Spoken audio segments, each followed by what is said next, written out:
Hi everybody, I'm Rob Rabon, and on today's video we're going to install some tow straps and a heat shield on our 2011 Mustang. Most drift tracks require you to have tow straps or tow hooks on the front and rear of your vehicle for when you eventually go off track or break down. And we're trying to go to Clubloose this Sunday, so this was part of our prep. Blowfish Racing makes a bracket and hook combo for the front and the rear. It's pretty expensive, so we're going to use just some Sparco tow straps that we got off of Amazon for about $15 each. We're going to save a lot of money by doing it this way. And we're also going to make our own heat shield because they don't make one for S197 Mustangs, at least not that I could find. So let's get started. So we went to Home Depot and got some hardware. You can also find this on Amazon, probably a little bit cheaper. We just went with Home Depot because I really want to get this done. We got a couple nuts and some lock washers and a couple different bolts. With the bolts, you're going to want to use at least grade 8 or higher. I think these are grade 8.8. We also got a sheet of aluminum. This was a bit more at Home Depot, but you can find this at Amazon. I'm going to put links in the description for all this kind of stuff if you want to just go to Amazon and get it. You don't have to worry about going out and risking your life for some pieces of metal. Chris fixed a video a while back where he made a heat shield out of a sheet of aluminum, and we're kind of going to copy that. Let's do the tow hooks first, just to get that out of the way. These straps came from Amazon. They're just Sparco. Figured they're red, so they look cool,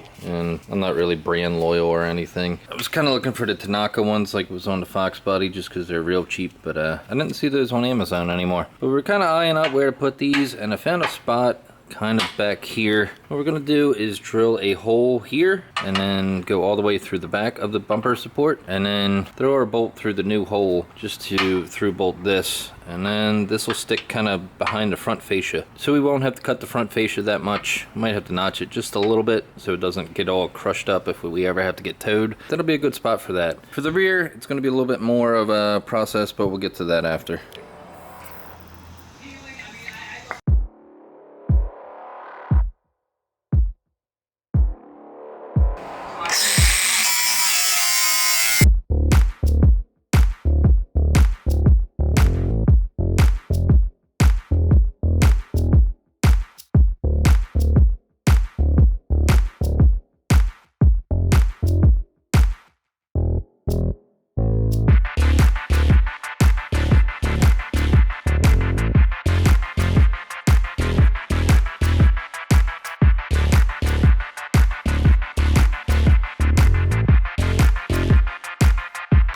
Make sure you paint your new holes.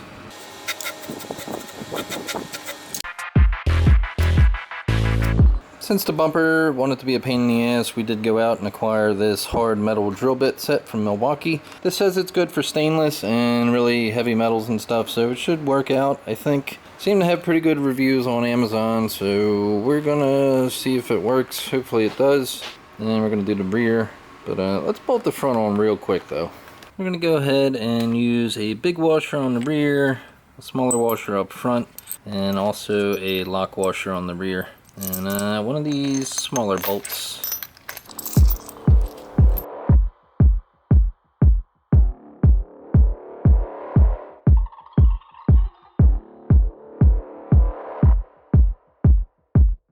There we go. Now it looks like a little puppy with its tongue hanging out. Should work out pretty well. The only thing I'm worried about is if it gets yanked this way, it might mess up the rods for the front splitter. But I'm probably going to run this thing without the front bumper and fascia the first couple times I take it out, because I'm pretty sure I'll go off-road, and I don't want to mess anything up. So that means you'll see my bad grinder cuts, but whatever. It's fine. Taking the rear bumper off is a little bit of a pain. A couple screws to go into these like inner fender lining. Take those screws out.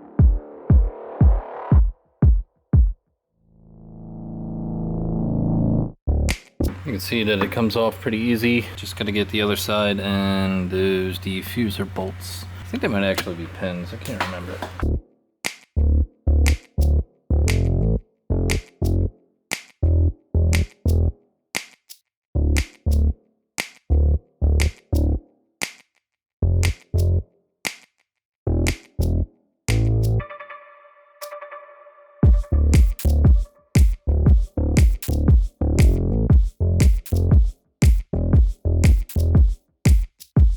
S197s look pretty cool without the bumper. Would look pretty cool if it had a chassis mount. You can see all the drips from the past splatter art. Got some yellow and some red, and you can actually see the old green. A lot of the splatter art got all over the place. Let's maybe a little nostalgic when I pull the bumper off. Since I'm working on the car, I think I'm gonna go ahead and peel this deck lid though. I'm kind of tired of it being red. When it's black, it breaks it up a bit. There is a couple little rust bubbles. It's kind of a common thing with the RTR deck lids. This is one of the like old ones. This is from 2013, so the newer ones I guess are plastic or aluminum or something. We're gonna go ahead and peel it just because we're here. We pulled the rear bumper off because we wanted to make sure that we didn't get any of these wires here. There's a lot of wires that run along the top of the bumper. This is for your side markers and for your tag lights. So you want to make sure that you don't drill through that. So the bash bar is like right here. So we're going to go ahead and probably do right there. You can see the bar there.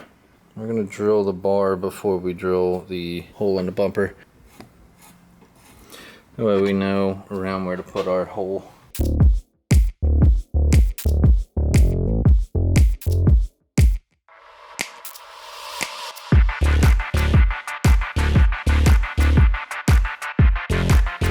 Hindsight is 20/20, and I messed up with cutting this. Looked cool shooting sparks and stuff at least, but I don't want this to be mounted this way, because if it's mounted this way, it's not going to give me a lot of strap on the outside. I kind of want to mount this on the front and then have it come through a slit. We're going to move over just a little and then have it mounted this way, kind of facing up. We're going to test out our new bits. Just make sure you lube up your hole, that way you don't kill your new Milwaukee bits. Probably wear gloves and safety glasses and stuff too.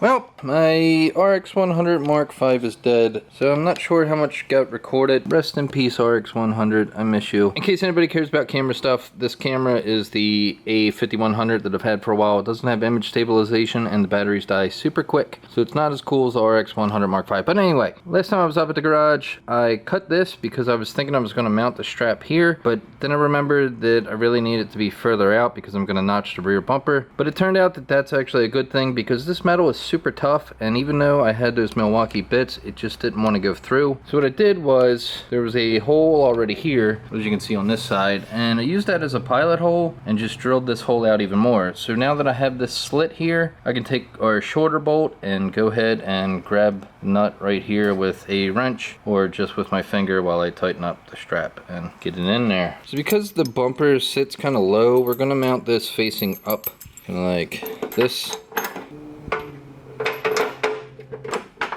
With the Sparco toe straps, it just kind of depends which way you want to face them, if you want the Sparco logo on them or not. I have no brand loyalty, so I'm just going to put them this way. I can put a lock nut on, or lock washer on, and then a nut. And just torque this to 1 billion foot-pounds. Because it's such a tight fit, we don't even have to really get a wrench in there. Alright. There we go. Now we just got to cut a slit and get this out of the rear bumper. To do that, we're just going to put the bumper on, and we should be able to eye it up and then make a mark and then slice our rear bumper. So now through that taillight pocket, we can kind of reach down in there and mark where we need to make our slice. We'll go ahead and use a Sharpie for that. You might want to use a silver Sharpie, but I don't know where any of my silver Sharpies are. Here's our marks right here. We're going to keep it as low as we can. We're going to go ahead and drill a pilot hole through and try to stay with this width. We can almost use this line right here as a little bit of a template. It's going to be that body line right there. We'll go ahead and use that so we know that this is pretty straight. And yeah, I'll never be able to repair this bumper after this, because drift car. Use a small bit that's going to be about as big as a blade. Could just go ahead and use the drill bit as kind of a roto zip and just burn through this, but you can use a lot of things to cut a bumper. We're just going to use the drill bit and go sideways.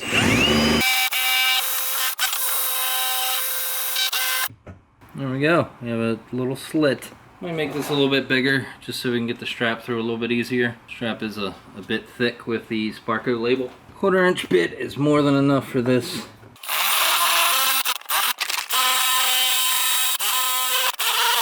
Alright, Sweet. Should work out alright. The Dremel is going to make a bit of a better cut than this, but this isn't really a bad cut for a drill bit. I did clean it up a little bit with a file also, but this is where it's going to be. Should be able to pop the toe strap down through here pretty easy now. It's like it's sticking its tongue out. Oh, Mustang, you're so quirky.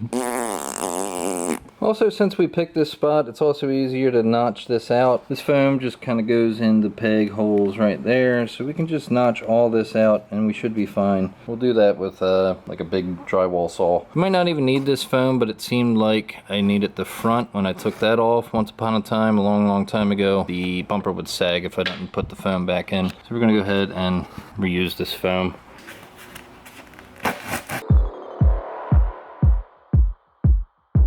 Alright, notch worked out pretty good, and we can go ahead, grab our Sharpie, and then put the rear bumper back on. And we'll work on something else.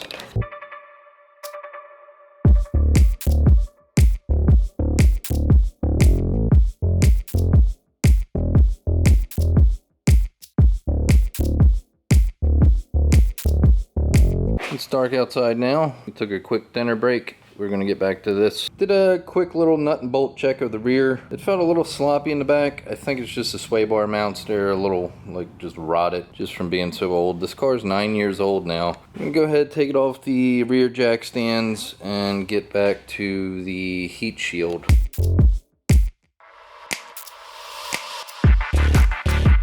We spent way too much time making our half-assed template. Just use cardboard, cut off pieces that you want to cut off. Make some notches where any kind of lines are going to go, and make sure you notch out for the master cylinder lid in case you got to fill up your master cylinder at some point. It's important to have that notch there. We're going to go ahead and mark this out with a Sharpie, and then we're going to cut it. This is aluminum, so it should cut pretty well. After we cut this, we're going to bend it up a bit. We're probably going to put some gold heat tape around all this too, just to make it even more safe. Because when your motor is spinning at really high RPMs, it can tend to overheat things. You don't want to boil your fluids. This doesn't have to be perfect. Keep this as nice as possible just to, you know, have pride in your work. And the guys doing tech, you don't want them to judge you too much. They won't let you in.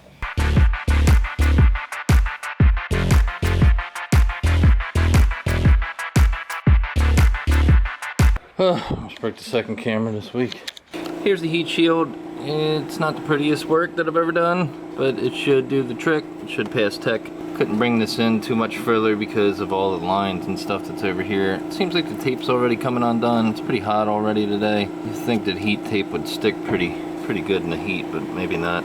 So I think that'll pass tech. But yeah, still gotta do the fire extinguisher bracket, and then we should be good to go. Looks good with the toe strap up front.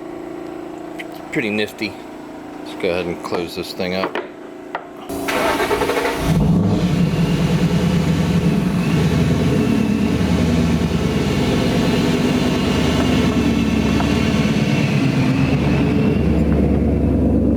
The back with the toe strap and the peeled deck lid. I really like it with the peeled deck lid. I should have did that a while ago.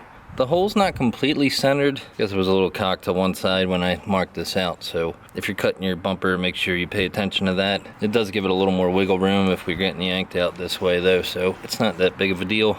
And you can barely tell because it's so low. I really like the rear end now. I'm glad I peeled that panel. This is an original RTR panel from 2013. You can see that it is getting a little bit of rust here, but for as old as this thing is, I think the plastic actually protected it, because I know a couple people that had theirs for only like a year, the original ones, and they wound up getting rust on them. It's pretty cool that it held up for so long, but I think it is pretty much donezo. And we're gonna keep it anyway. You can't really see it from far away. It's a drift car, you know. So that's it for this episode. Thanks for watching. On the next one, we're going to do the fire extinguisher mount and maybe a quick checklist of what we got to load up for Clubloose. And then we're going to go to Clubloose, and I'm going to try to vlog that whole thing because I did get a new camera. And I'm trying to bust out more videos and stuff. That was my New Year's resolution, and it's already August, so... Anyway. So thanks for watching, and have a fantastic day. And if you want to see more videos on drifting and more of my project cars, please like and please subscribe.